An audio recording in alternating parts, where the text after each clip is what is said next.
Assalamualaikum Assalamualaikum warahmatullahi warahmatullahi wabarakatuh. wabarakatuh. Kami dari kelompok 3, perkenalkan, nama saya Aulia Syauki. Nama saya Anissa Febrianti. Saya Marfa Reza Pratama. Oke, hari ini kita akan membawakan materi tentang lembaga keuangan mikro atau yang biasa disebut juga LKM. Materi ini kita ambil dari buku literasi keuangan yang diterbitkan oleh OJK. Kenapa topik ini penting untuk kita bahas? Karena LKM adalah salah satu pilar keuangan yang sangat dekat dengan masyarakat kecil.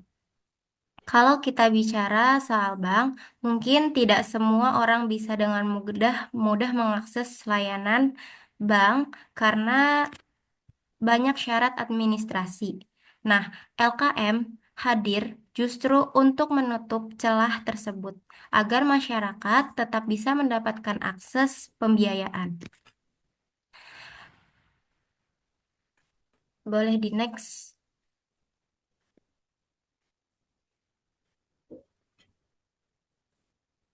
Next. Sejarah lembaga keuangan mikro. Kalau kita menengok sejarah lembaga keuangan mikro di Indonesia, tidak lahir secara tiba-tiba kan, melainkan melalui proses yang sangat panjang. Awal mula LKM bisa ditelusuri yaitu pada tahun 1895 ketika Raden Wiraatmaja mendirikan Bank Priai Purwokerto. Tujuannya sederhana, membantu pegawai-pegawai pribumi agar tidak terjerat rentenir. Bayangkan pada masa itu banyak orang kesulitan mengakses uang tunai sementara kebutuhan hidup mendesak. Tanpa lembaga resmi, mereka sering terpaksa meminjam ke rentenir dengan bunga sangat tinggi. Maka, Bank Priai hadir sebagai solusi awal. Setahun kemudian, pada tahun 1896, muncul lembaga bernama Purwokertose Hulpspar and Landbor Credit Bank yang lebih dikenal dengan Lumbung Desa. Lumbung Desa berfungsi sebagai tempat penyimpanan hasil panen dan juga sebagai lembaga simpan pinjam sederhana. Jadi kalau warga yang membutuhkan modal, mereka bisa meminjam dari Lumbung Desa bukan ke rentenir. Lalu selanjutnya pada tahun 1905 lahirlah Bank Desa yang yang modalnya itu berasal dari Lumbung Desa. Inilah tonggak penting dalam sejarah lembaga keuangan mikro. Kenapa? Karena Bank Desa secara resmi diakui pemerintah kolonial saat itu. Tujuannya sangat mulia, yaitu melindungi masyarakat desa dari praktik ijon, tengkulak, dan lintah darat. Seiring berjalannya waktu, lembaga-lembaga ini berkembang menjadi berbagai bentuk lain. Misalnya, Badan Kredit Desa atau BKD yang tersebar luas di berbagai wilayah. Kemudian, uh, ada pula Badan Kredit Kecamatan atau BKK. Lalu ada Lembaga Pengkreditan Desa atau LPD di Bali, serta Lembaga Pekreditan Negara atau LPN di Sumatera Barat. Nah, yang menarik adalah meskipun lahir di daerah yang berbeda dengan nama yang berbeda, esensinya tetap sama, yaitu membantu masyarakat kecil yang kesulitan dalam ekonomi. Inilah yang membedakan LKM dengan bank. Kalau bank itu lebih menargetkan nasabah menengah ke atas dengan persyaratan yang ketat. LKM justru hadir di lapisan terbawah masyarakat, memberi bantuan dengan syarat sederhana. Kemudian, pada masa penjajahan dan kemerdekaan, juga tidak bisa dipisahkan dari sejarah lembaga keuangan mikro. Pada masa kolonial, pemerintah Belanda sebenarnya mendorong keberadaan lembaga kredit desa untuk menekan praktik rentenir. Setelah kemerdekaan, pemerintah Indonesia melanjutkan model ini dengan beberapa penyesuaian. Bahkan sampai sekarang, LKM tetap dianggap relevan. Jadi, dari sejarah itu, kita bisa simpulkan bahwa LKM lahir dari kebutuhan nyata masyarakat bawah. Bukan teori, bukan sekedar kebijakan pemerintah, melainkan pengalaman konkret masyarakat dalam mengatasi kesulitan ekonomi. Boleh lanjut slide.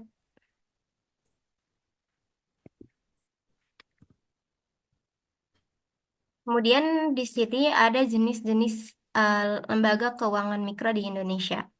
Sekarang kita masuk ke bagian kedua, yaitu jenis-jenis LKM di Indonesia. Kalau kita melihat, ternyata jenis LKM itu cukup beragam.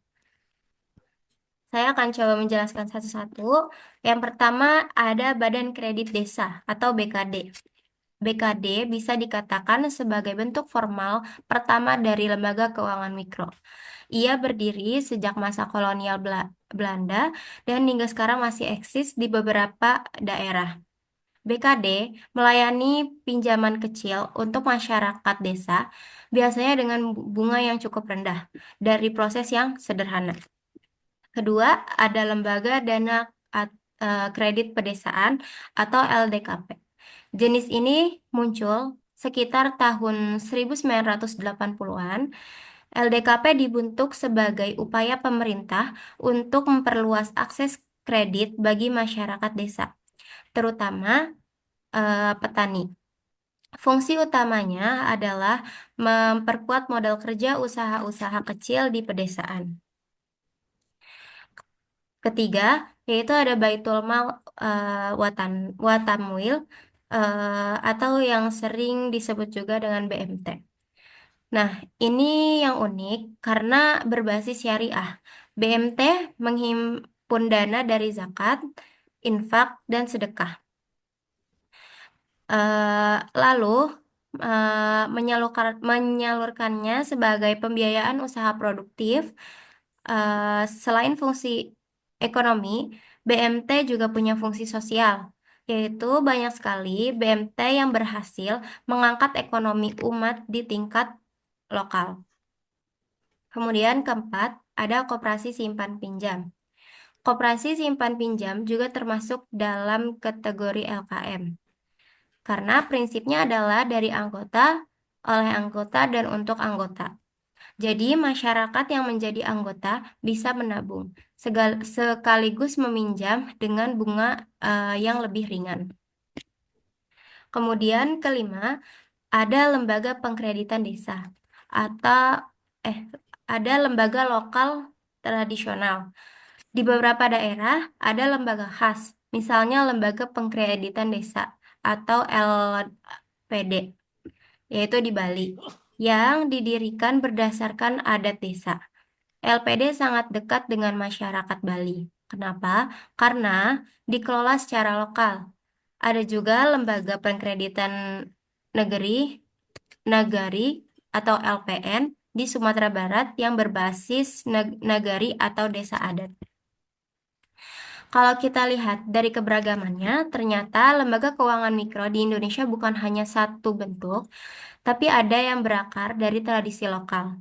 Ada yang lahir dari kebijakan pemerintah, ada juga yang tumbuh dari prakarsa masyarakat.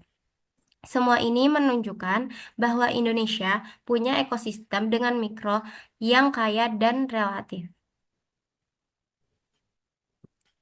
Perbedaan-perbedaan jenis ini sebenarnya bagus karena setiap daerah punya kebutuhan yang berbeda. Di Bali misalnya, sistem adatnya kuat sehingga LPD cocok.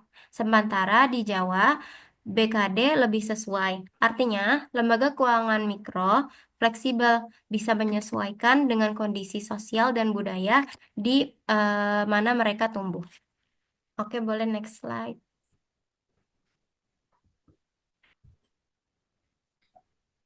Maksud dan tujuan lembaga keuangan mikro. Kita lanjut ke bagian ketiga, yaitu maksud dan tujuan dari LKM. Maksud utama dari lembaga keuangan mikro adalah memberikan akses pembiayaan bagi masyarakat kecil yang tidak terjangkau oleh bank. Seperti yang kita tahu, bahwa biasanya menuntut persyaratan yang ketat, jaminan, anggunan, laporan keuangan, dan sebagainya. Sedangkan masyarakat kecil seiring Sedangkan masyarakat kecil sering tidak memiliki itu. Maka, lembaga keuangan mikro hadir menjembatani kebutuhan tersebut. Kemudian tujuan LKM secara umum bisa dirinci menjadi 5 hal, yaitu pertama, mengurangi kemiskinan. Dengan adanya pinjaman mikro, masyarakat kecil bisa memenuhi kebutuhan hidupnya yang mendesak atau yang memang ingin membuka usaha kecil. Contohnya, seorang ibu rumah tangga bisa meminjam modal untuk membuka warung kecil. Kemudian kedua, ada memberdayakan perempuan dan kelompok rentan. Banyak studi menunjukkan bahwa perempuan justru lebih disiplin dalam mengelola pinjaman. Maka banyak program lembaga keuangan mikro yang menargetkan perempuan dalam hal ini. Dengan begitu, peran ekonomi keluarga semakin kuat. Kemudian ketiga, menciptakan lapangan kerja. Pinjaman kecil bisa menjadi modal usaha yang menyerap tenaga kerja lokal. Misalnya, petani bisa memperluas lahan, pedagang bisa menambah stok, sehingga menciptakan peluang kerja baru. Keempat, membantu bisnis kecil agar tumbuh. Usaha mikro yang tadinya hanya bertahan hidup dengan dukungan lembaga keuangan mikro bisa berkembang, yaitu contoh sederhananya, pedagang bakso keliling yang awalnya hanya punya satu gerobak, dengan modal tambahan bisa memperbesar usaha dan membuka cabang. Terakhir, mendorong lahirnya usaha baru. Banyak masyarakat yang sebenarnya punya ide usaha, tapi terkendala oleh modal. Nah, lembaga keuangan mikro membantu mereka untuk berani memulai. Dari tujuan-tujuan ini, terlihat bahwa lembaga keuangan mikro bukan sekadar tempat pinjam uang, melainkan sebuah alat pembangunan sosial ekonomi.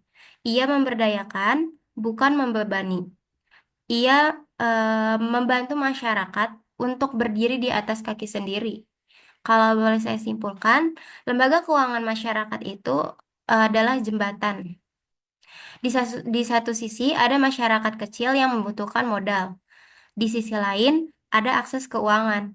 Bank tidak bisa menjangkau mereka, tapi lembaga keuangan mikro bisa menjadi penghubung yang efektif.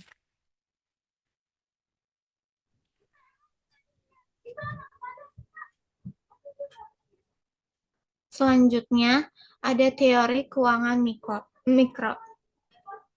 Sebenarnya, secara umum banyak sekali menurut para tokoh dari pengertian keuangan mikro, tetapi saya di sini memilih eh,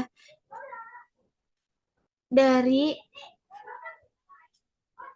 keuangan mikro atau microfinance dapat didefinisikan sebagai penyedia layanan keuangan kepada masyarakat miskin dari berpenghasilan rendah maupun kepada wira swasta atau pengusaha kecil. Secara umum, dalam definisinya, secara luas lembaga keuangan mikro meliputi lembaga pemerintah atau swasta, bank pemerintah, bank swasta, koperasi simpan pinjam, kredit union, dan lembaga keuangan non-bank yang menyediakan keuangan mikro. Nasabah-nasabah dari layanan ini umumnya merupakan pedagang kaki lima, petani skala kecil, dan penyedia jasa di sektor informal yang umumnya merupakan masyarakat berpenghasilan rendah. Di Indonesia, LKM didefinisikan secara spesifik dalam Undang-Undang Nomor 1 Tahun 2013 tentang lembaga keuangan mikro, yaitu disebutkan bahwa lembaga keuangan mikro yang selanjutnya disingkat LKM adalah lembaga keuangan yang khusus didirikan untuk memberikan jasa pengembangan usaha dan pemberdayaan masyarakat, baik melalui pinjaman atau pembiayaan dalam usaha skala mikro kepada anggota dan masyarakat, pengelolaan simpanan maupun pemberian jasa konsultasi pengembangan usaha yang tidak semata-mata mencari keuntungan. Di sini ada tiga teori keuangan mikro. Yang pertama itu teori intermediasi keuangan. LKM berfungsi sebagai perantara keuangan antara pihak yang memiliki kelebihan dana atau penabung dengan pihak yang membutuhkan dana atau peminjam. Akses keuangan ini menekankan bahwa hambatan terbesar masyarakat miskin bukanlah tidak adanya kemampuan masyarakat, melainkan terbatasnya akses terhadap lembaga keuangan formal. Dengan memberikan akses yang lebih mudah, masyarakat dapat menggunakan model tersebut untuk membuka usaha, membeli alat produksi, atau mengembangkan dagangannya. Yang kedua itu ada teori keterjangkauan atau accessibility theory, menekankan bahwa layanan keuangan harus mudah diakses, sederhana, dan sesuai dengan kebutuhan kelompok miskin. Misalnya kayak pinjaman kecil itu kan nggak hanya berdampak dengan ekonomi, tapi juga pada aspek sosial.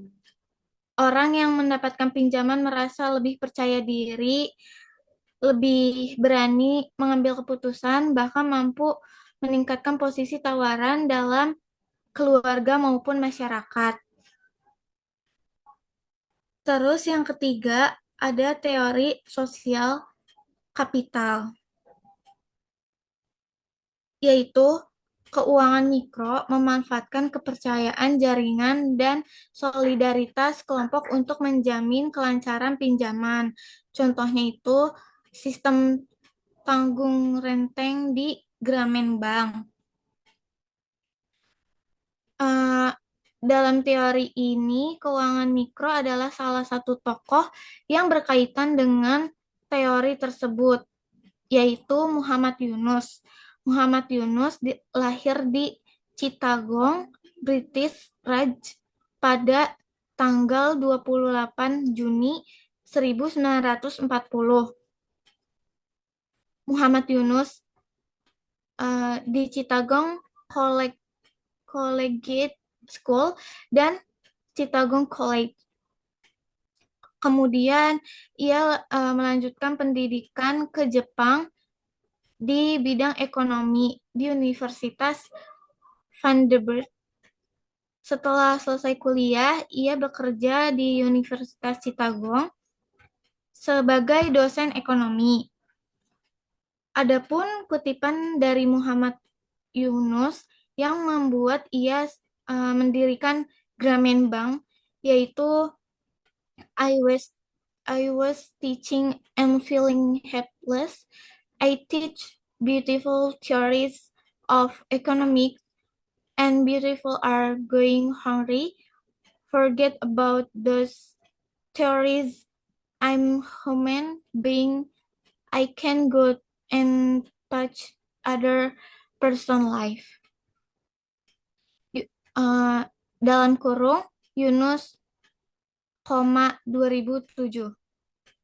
Sebenarnya Muhammad Yunus bergerak melakukan sesuatu bukan dari sebuah teori yang dirumuskan atau dari buku yang dituliskannya, tetapi ia tergerak melalui panggilan jiwa pada tahun 1974.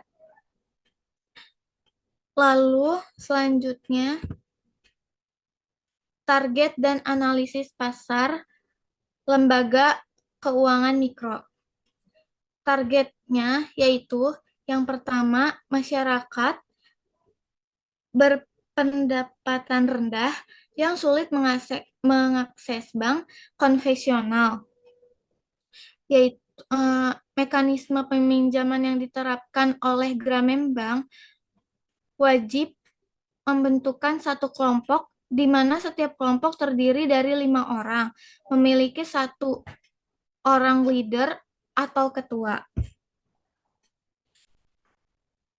Yang kedua ada UMKM dan usaha mikro informal. Contohnya itu kayak pedagang kecil, petani, nelayan, dan buruh. Terus yang ketiga itu ada kelompok unbankable atau tidak memiliki agunan atau catatan kredit formal. Terus yang terakhir itu ada perempuan dan kelompok rentan. Biasanya sering terjadi prioritas karena disiplin tinggi dalam pengelolaan keuangan. Selanjutnya ada analisis pasar atau teori. Yang pertama itu di sini ada 3 analisis pasar berdasarkan teori. Yang pertama itu ada Based of Pyramid atau BOP teori. Yang kedua ada segmentasi pasar. Yang ketiga ada teori permintaan dan penawaran kredit mikro.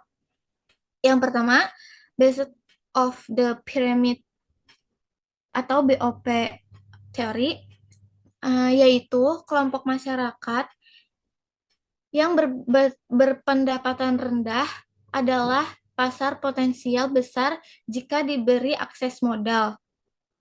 Yang kedua, segmentasi pasar. LKM atau lembaga keuangan ini menganalisis berdasarkan demografis.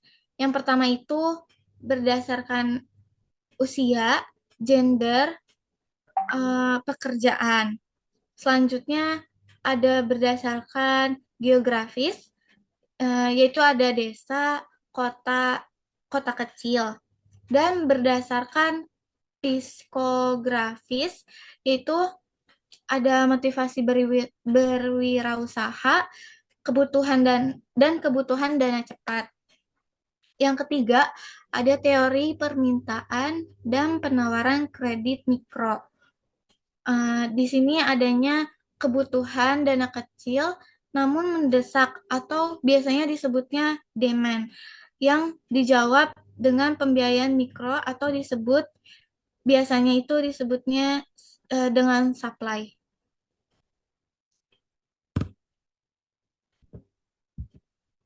Selanjutnya ada lembaga keuangan mikro sebagai pemberdaya.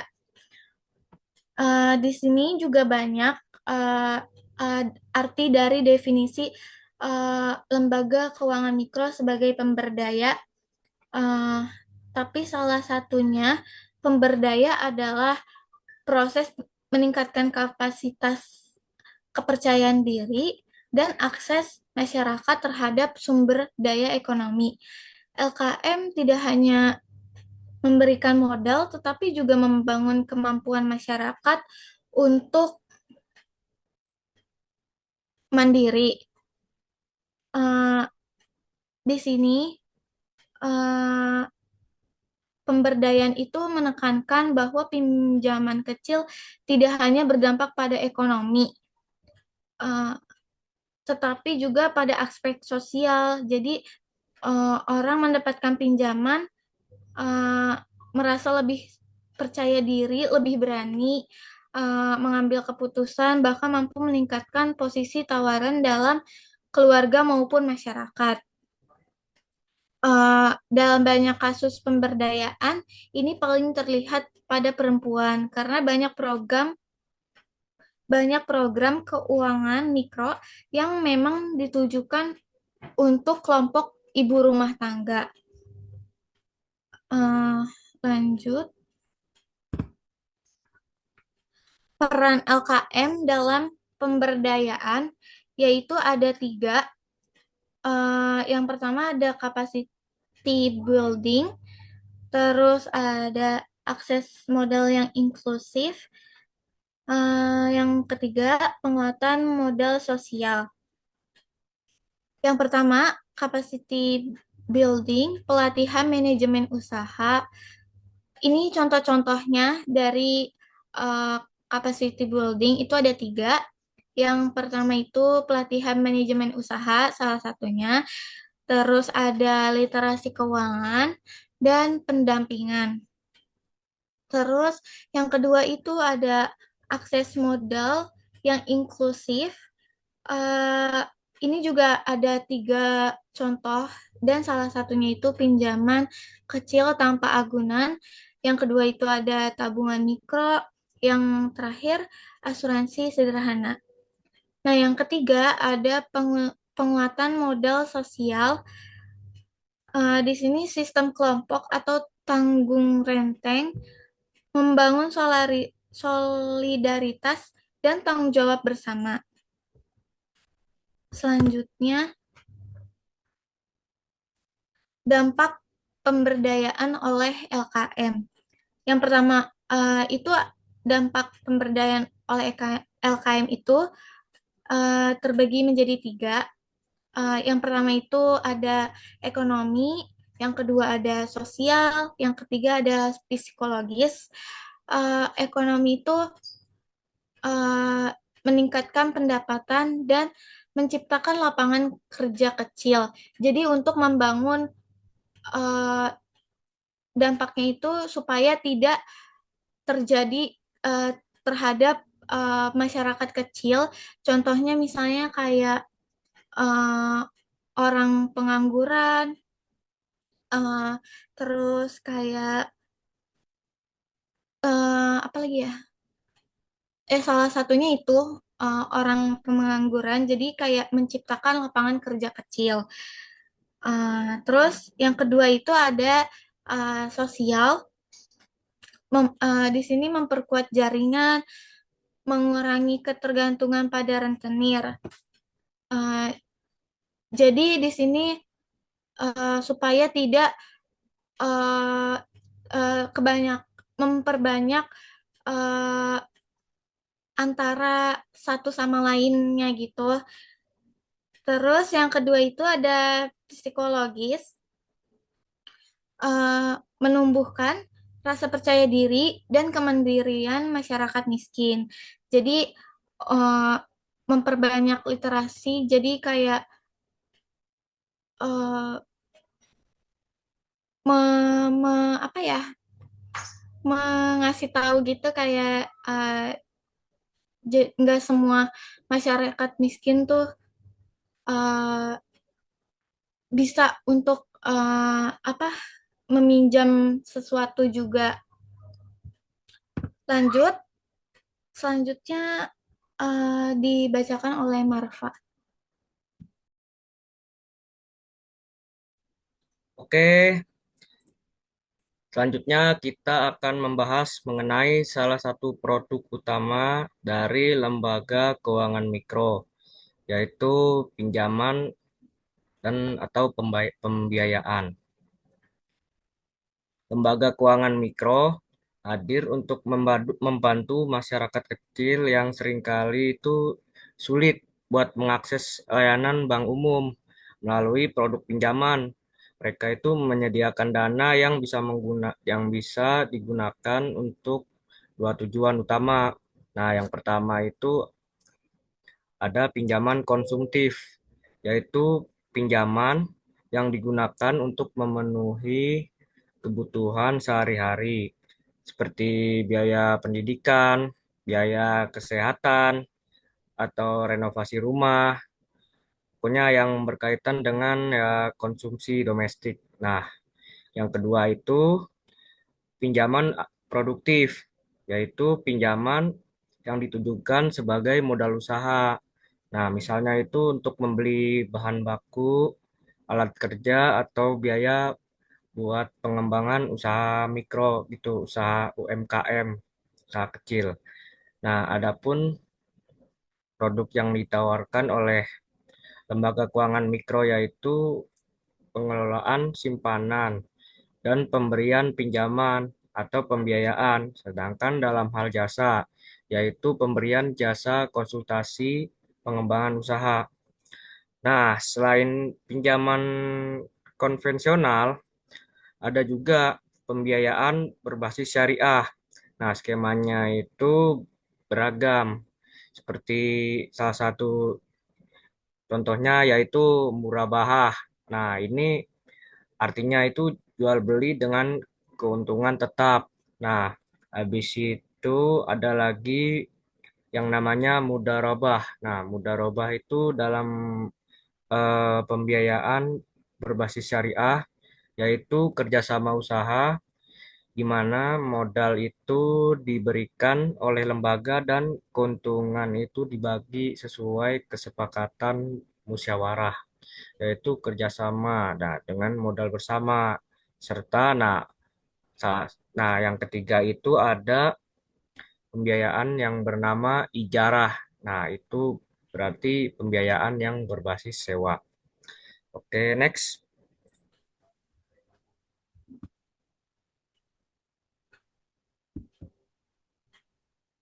Next.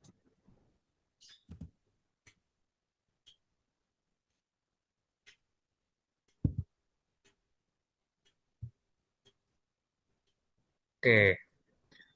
Nah, pinjaman dari lembaga keuangan mikro ini memiliki karakteristik yang berbeda dengan bank umum.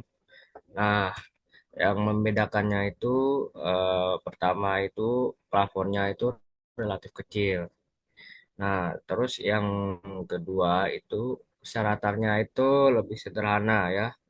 Dan yang ketiga itu proses pencairannya itu ya rata-rata cepat gitu. Nah, bahkan ada gitu beberapa produk yang tidak membutuhkan agunan besar gitu. Nah, tenornya pun itu beragam. Nah, mulai dari harian, mingguan, terus ada yang sampai tahunan. Nah, itu pun ya tergantung kebutuhan nasabahnya. Nah, lalu dari segi jangka waktu pinjaman itu, kalau produk pinjaman atau pembiayaan itu yang disediakan oleh LKM itu Lembaga Keuangan Mikro, umumnya itu memiliki jangka waktunya yang bermacam-macam. Ada yang mulai dari harian, terus ada yang mingguan, ada yang bulanan, terus ada yang selapanan. Nah, selapanan itu 35 hari. Nah, terus ada yang musiman. Nah, atau bahkan ada yang lebih dari 1 tahun ya. Jadi pinjaman ini beragam gitu, ada macam-macam. Nah, terus manfaat dari produk pinjaman ini itu sangat besar bagi masyarakat ya. Dengan adanya akses modal, masyarakat itu lebih bisa mengembangkan usaha kecil mereka ya, UMKM gitu.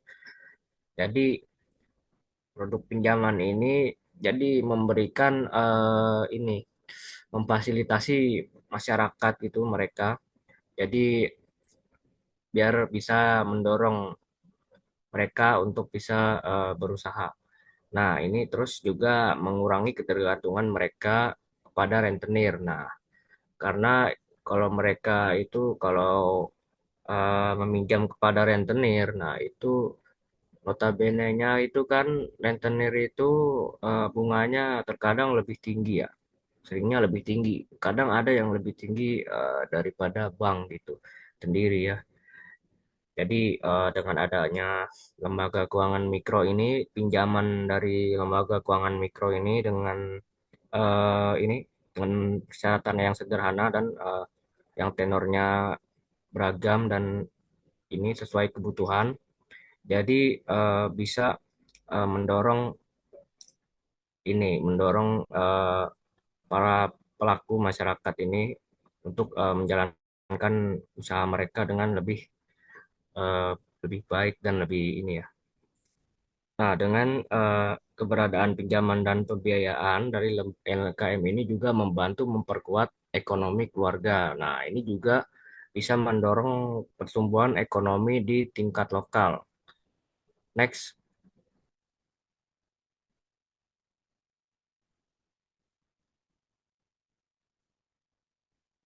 Nah, selain memberikan produk dan layanan, lembaga keuangan mikro ini juga berada di bawah pembinaan, pengawasan, dan juga ya pengaturan gitu, agar bisa berjalan dengan baik dan tetap terpercaya di mata masyarakat. Nah, fungsi-fungsi ini berfungsi buat ini apa agar mengoptimalkan kegiatan lembaga keuangan mikro yang telah ada ya. Nah, yang pertama itu tentang fungsi pembinaan. Nah, fungsi pembinaan itu dilakukan oleh pemerintah. Nah, biasanya itu melalui kementerian atau ya lembaga terkait yang terkait. Nah, dengan tujuannya itu untuk memperkuat kapasitas lembaga keuangan mikro. Nah, bentuknya itu bisa berupa ya pelatihan manajemen, pendampingan teknis, maupun ya pemberian fasilitas agar lembaga LKM ini mampu mengelola dana masyarakat secara lebih profesional dan lebih optimal. Jadi mereka bisa mengelola dana secara lebih efisien. Nah, pembinaan dan pengawasan lembaga keuangan mikro ini didelegasikan kepada pemerintah kabupaten atau kota. Next.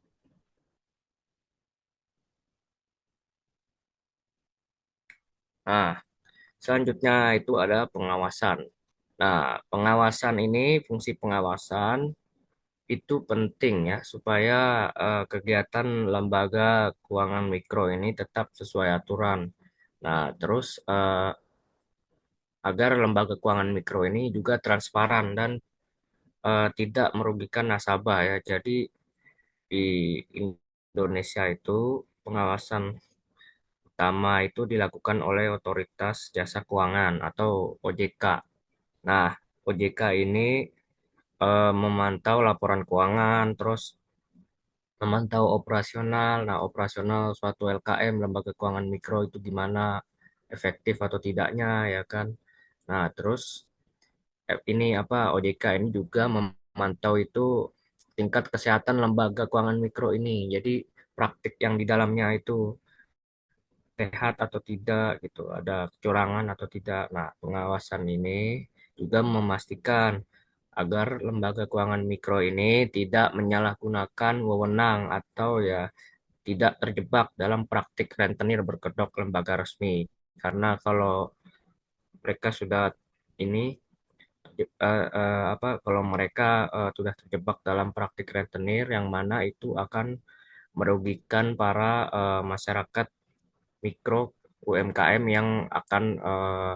yang sedang membutuhkan modal untuk usaha mereka. Nah, selain itu, fungsi pengawasan itu juga melindungi masyarakat sebagai nasabah karena dengan adanya pengawasan, masyarakat itu tidak perlu khawatir terhadap kemungkinan praktik curang atau penyalahgunaan dana yang ada di lembaga LKM ini. Nah, pengawasan ini sekaligus itu memastikan bahwa produk dan layanan yang ditawarkan oleh lembaga keuangan mikro ini benar-benar bermanfaat dan sama bukan malah merugikan si peminjam tersebut ya. Nah, dalam hal pemerintah, kabupaten atau kota yang belum siap, nah, otoritas jasa keuangan itu biasanya dapat mendelegasikan pembinaan dan pengawasan kepada pihak lain yang ditunjuk ya untuk LKM tersebut ya. Nah, lebih jauh lagi, pengawasan ini juga berfungsi untuk menjaga stabilitas sektor keuangan mikro ini secara keseluruhan dengan sistem yang sehat dan terpercaya. Nah, lembaga keuangan mikro ini dapat terus berkembang sebagai ya, pendorong ekonomi rakyat kecil dan memberikan kontribusi yang nyata bagi perekonomian nasional. Jadi selain membina lembaga keuangan mikro, fungsi-fungsi pengawasan ini, fungsi-fungsi lain ini juga dapat berdampak terhadap pertumbuhan perekonomian nasional melewati melewati perkembangan UMKM ya. Oke. Nah, selain itu, ketentuan mengenai hal yang berkaitan dengan pembinaan dan pengawasan yang didelegasikan kepada pemerintah kabupaten atau kota dan pihak lain yang ditunjuk itu diatur dalam peraturan otoritas jasa keuangan.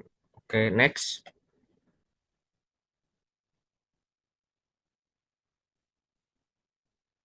Nah, sekarang kita masuk dalam pembahasan mengenai perkembangan sektor lembaga keuangan mikro. Nah, lembaga keuangan mikro itu awalnya tumbuh dari kebutuhan masyarakat kecil yang tidak terlayani oleh bank umum. Nah, itu seiring waktu, lembaga ini itu mengalami perkembangan yang cukup pesat ya, baik dari segi jumlah, jangkauan, maupun bentuk layanan. Nah, pada awalnya, lembaga keuangan mikro ini hanya berfokus pada pemberian pinjaman sederhana untuk kebutuhan sehari-hari atau modal usaha kecil gitu. Nah, terus namun pada saat ini produk yang ditawarkan itu semakin bervariasi. Nah, jadi tidak hanya pinjaman, tapi juga LKM ini menawarkan tabungan gitu. Terus juga pembiayaan syariah. Nah, hingga itu layanan keuangan yang berbasis digital gitu. Jadi eh, sekarang lembaga keuangan mikro ini produknya ada beragam gitu, macam-macam ya. Nah, terus perkembangan teknologi ini juga mendorong transformasi besar di sektor ini tentunya ya.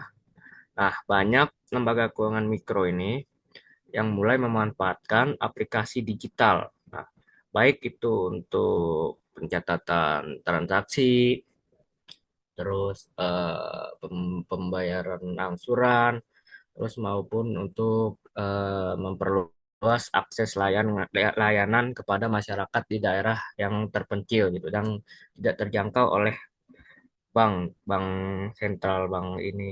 Nah, hal ini itu membuat lembaga keuangan mikro ini semakin inklusif dan mudah diakses, entah dari sisi regulasi. Nah, dari sisi regulasi, pemerintah itu melalui OJK itu juga terus memperkuat peran lembaga keuangan mikro agar lebih sehat. Nah, agar selain lebih sehat, itu juga biar lebih transparan dan terintegrasi dalam sistem keuangan nasional.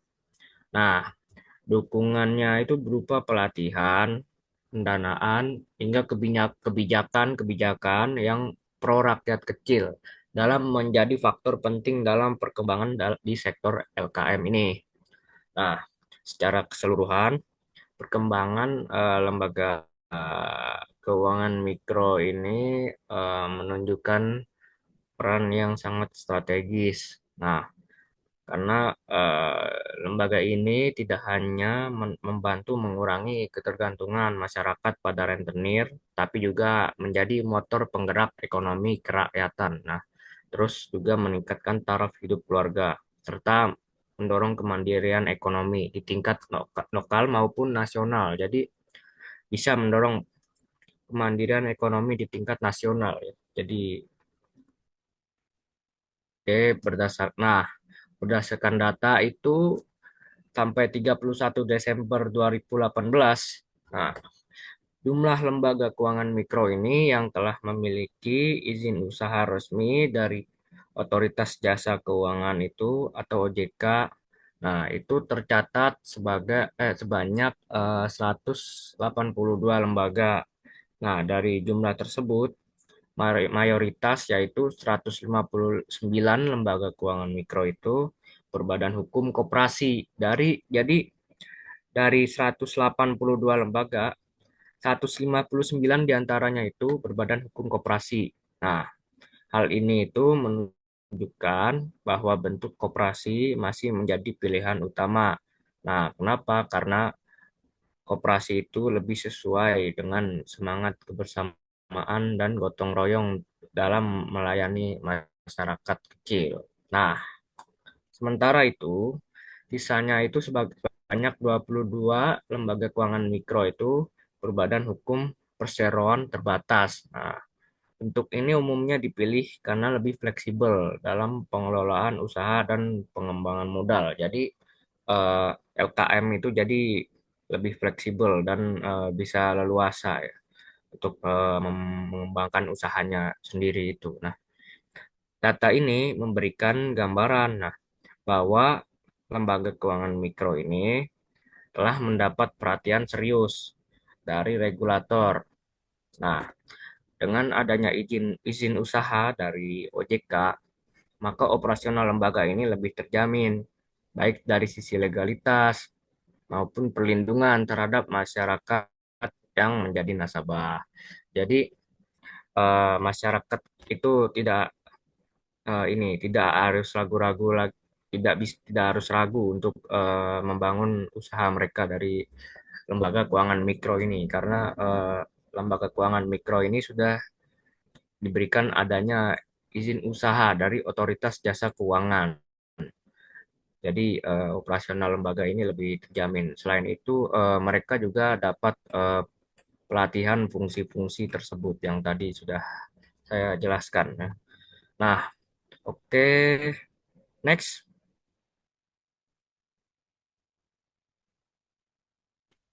Nah, berdasarkan cakupan wilayah usaha, lembaga keuangan mikro ini memiliki jangkauan yang beragam. Nah, tercatat itu ada 38 lembaga yang beroperasi dengan cakupan wilayah desa atau kelurahan. Nah, kemudian ada 103 lembaga dengan cakupan wilayah usaha kecamatan dan 41 lembaga yang sudah melayani masyarakat hingga tingkat kabupaten atau kota. Jadi ada 113 lembaga yang cakupan wilayah usahanya kecamatan. Nah, terus 41 lembaga itu sudah melayani masyarakat sampai kabupaten atau kota. Nah, 38 ini cakupan wilayahnya desa atau kelurahan ya. Nah, hal ini menunjukkan bahwa sebagian besar lembaga keuangan mikro memang hadir sangat dekat dengan masyarakat, terutama di tingkat desa dan kecamatan, agar layanan keuangan itu bisa lebih mudah diakses bagi masyarakat kecil ya. Jadi masyarakat kecil itu bisa lebih mengakses lembaga keuangan mikro gitu ya. Jadi eh, untuk mengembangkan usaha mereka. Nah, jika dilihat dari jenis kegiatan usahanya, sebanyak 122 lembaga keuangan mikro ini menjalankan kegiatan usaha secara konvensional. Nah, sementara itu dari 122 ini ada sekitar 60 lembaga lainnya itu beroperasi dengan menggunakan prinsip syariah. Nah, data ini memperlihatkan bahwa lembaga keuangan mikro ini tidak hanya berkembang secara luas dalam hal wilayah, tetapi juga semakin beragam dalam model usahanya, baik konvensional maupun syariah, untuk menyesuaikan dengan kebutuhan masyarakat. Oke, next.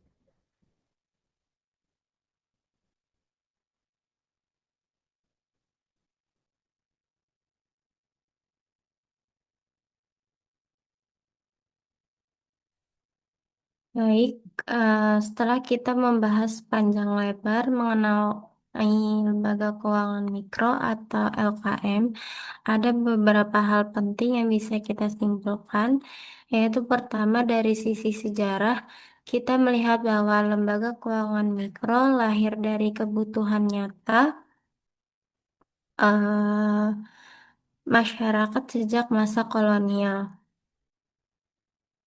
Dari Bank Priai Purwokerto yang didirikan oleh Raden Wiraatmaja tahun 1895, lalu Lumbung Desa pada tahun 1896, hingga Bank Desa pada tahun 1905. Semua lahir dari keresahan yang sama, bagaimana masyarakat kecil bisa terbebas dari jeratan rentenir dan praktik ijon. Sejarah ini mengajarkan bahwa lembaga keuangan mikro bukan sekadar kebijakan pemerintah, melainkan hasil kreativitas dan solidaritas masyarakat dalam mencari jalan keluar dari kesulitan ekonomi. Kemudian kedua, dari sisi jenis-jenisnya, lembaga keuangan mikro di Indonesia sangat beragam.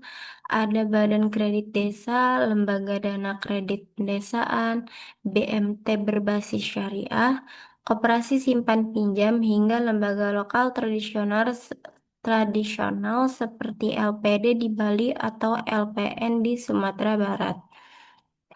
Keberagaman ini menunjukkan bahwa lembaga keuangan mikro sangat fleksibel, mampu menyesuaikan diri dengan budaya, adat, dan kondisi sosial ekonomi setempat. Jadi, lembaga keuangan mikro bukan lembaga yang seragam, melainkan adaptif terhadap karakter masyarakat.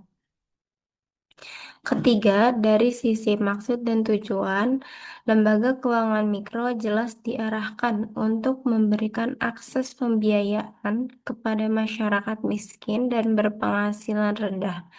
Tapi lebih dari itu, tujuan lembaga keuangan mikro adalah menciptakan perubahan sosial ekonomi yang nyata, mengurangi kemiskinan, pemberdayaan perempuan, menciptakan lapangan kerja, mendukung usaha kecil agar berkembang, hingga melahirkan wirausaha-wirausaha baru. Kalau kita lihat lebih dalam, lembaga keuangan mikro bukan hanya soal uang. Ia adalah instrumen pemberdayaan. Ia memberi masyarakat kesempatan untuk bangkit, percaya diri, dan mandiri. Dengan kata lain, lembaga keuangan mikro adalah jembatan antara dunia keuangan formal dengan masyarakat kecil yang selama ini dianggap tidak bankable. Kesimpulan besarnya adalah eh, bahwa lembaga keuangan mikro adalah lembaga yang lahir dari rakyat, tumbuh bersama rakyat, dan bekerja untuk kepentingan rakyat. Ia berfungsi bukan hanya sebagai lembaga pinjaman, tetapi juga sebagai agen pembangunan sosial dan ekonomi. Kemudian saran dari kami dari pemahaman yang kami dapat, menurut kami ada beberapa saran penting agar keberadaan lembaga keuangan mikro semakin optimal di masa depan.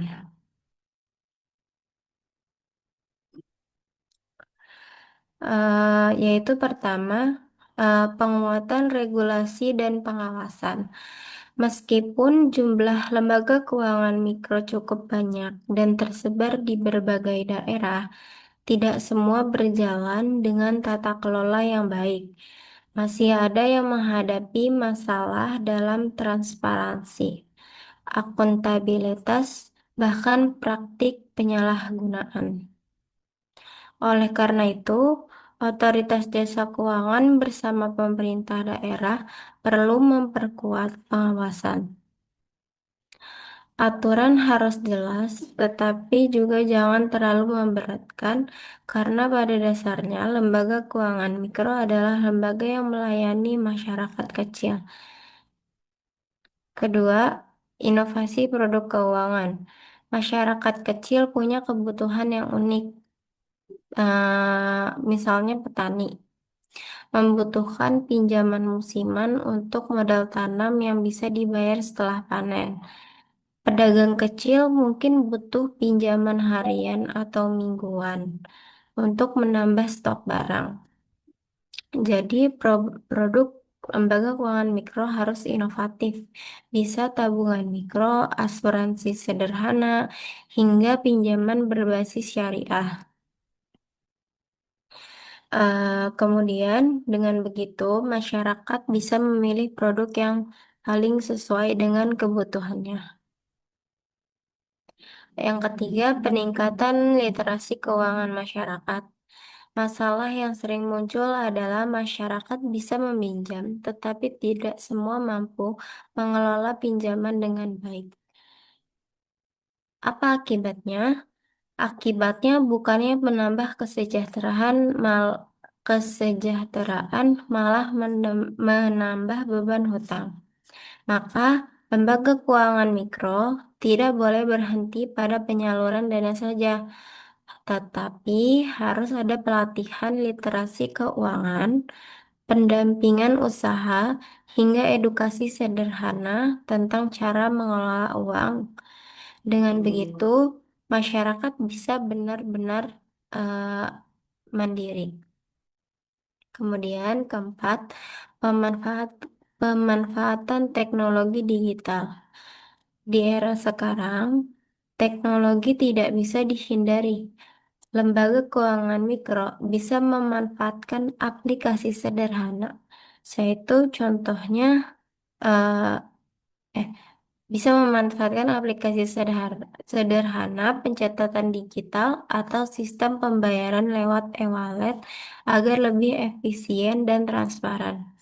Dengan teknologi, lembaga keuangan mikro bisa menjangkau lebih banyak masyarakat, bahkan di daerah terpencil. Kemudian kelima, kolaborasi dengan komunitas dan lembaga pendidikan.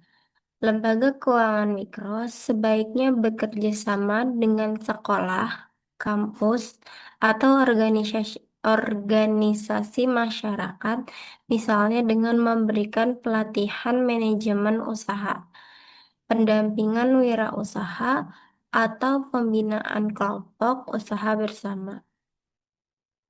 Dengan begitu, masyarakat tidak hanya mendapat modal, tetapi juga keterampilan dan jaringan sosial yang memperkuat usaha mereka. Jadi, menurut kami, saran-saran ini penting agar lembaga keuangan mikro tidak hanya bertahan, tetapi juga berkembang menjadi lembaga yang modern, adaptif, dan benar-benar bermanfaat bagi masyarakat. Sebagai penutup, kami ingin menegaskan kembali bahwa lembaga keuangan mikro adalah salah satu pilar penting dalam membangun ekonomi rakyat. Sejarah panjangnya menunjukkan bahwa lembaga keuangan mikro lahir dari masyarakat untuk masyarakat. Jenis-jenisnya yang beragam membuktikan eh, fleksibil fleksibilitasnya. Tujuan mulianya menunjukkan bahwa lembaga ini tidak hanya soal pinjam-meminjam, tetapi tentang pemberdayaan dan kemandirian. Kemudian, menurut kami, kehadiran lembaga keuangan mikro adalah simbol bahwa pembangunan ekonomi bisa dimulai dari bawah, dari desa, dari komunitas, dari kelompok, dari kelompok-kelompok kecil yang berani untuk mandiri. Kalau lembaga keuangan mikro terus diperkuat, maka ia bisa menjadi motor penggerak kemandirian ekonomi Indonesia. Harapan kami, dengan pengawasan yang baik, inovasi produk yang sesuai, literasi keuangan yang meningkat, pemanfaatan teknologi, dan kolaborasi lintas sektor, maka lembaga keuangan mikro akan semakin kokoh dan bermanfaat. Eh, Akhir kata, semoga kita semua bisa lebih menghargai dan mendukung peran lembaga keuangan mikro. Karena pada akhirnya, lembaga keuangan mikro bukan hanya tentang angka-angka keuangan, melainkan tentang kehidupan, tentang harapan, dan tentang masa depan masyarakat kecil di Indonesia. Eh, Kami dari kelompok 3, eh, Aulia Syauki, Anissa Febriani, dan Marfa Reza. Berterima kasih kepada teman-teman semua. Semoga apa yang kami sampaikan bermanfaat dan mari bersama-sama kita wujudkan masyarakat yang mandiri dan sejahtera melalui peran lembaga keuangan mikro. Mungkin cukup sekian presentasi hari ini. Wassalamualaikum warahmatullahi wabarakatuh.